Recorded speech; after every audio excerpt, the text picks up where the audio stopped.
En fait, le Forex, c'est le Foreign Exchange, donc c'est le marché des taux de change. C'est tout ce qui concerne les échanges de devises entre acteurs financiers. Donc c'est par exemple, je vends de l'euro pour acquérir du dollar. Ça, c'est de manière très générale ce qu'on appelle Forex. Donc c'est le marché d'échange qui est un marché extrêmement important à l'échelle de la planète. C'est d'ailleurs le marché sur lequel il y a le plus de transactions journalières.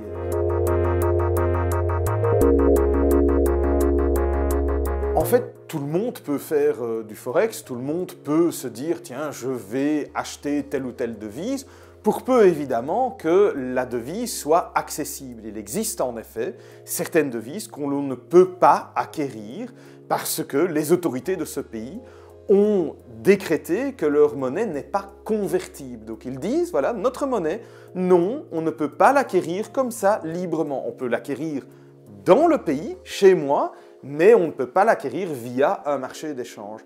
Évidemment, ce sont plutôt des pays émergents, des pays en voie de développement, des pays qui essayent de contrôler leur monnaie pour évidemment toutes les grandes devises, euro, dollar, couronne norvégienne, dollar néo-zélandais.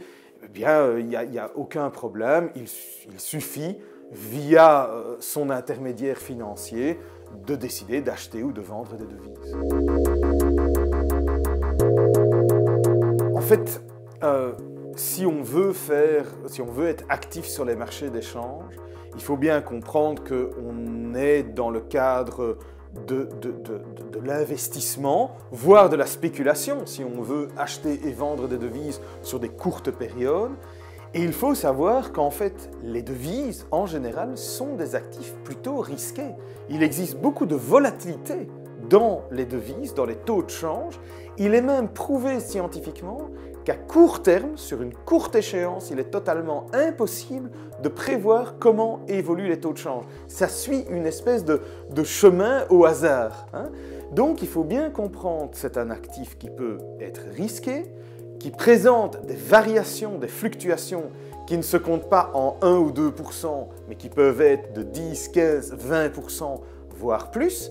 Et donc, quelque part, il faut quand même bien comprendre la dynamique des marchés financiers et des marchés d'échange en particulier. Et il faut toujours garder à l'esprit que, quelque part, le taux de change, dans une économie, c'est un peu ce que j'appelle la variable d'ajustement. C'est la variable qui boucle la boucle. Quoi qu'il se passe, dans un premier pays ou dans un deuxième pays, ça aura des répercussions sur le taux de change entre la devise du premier et la devise du deuxième.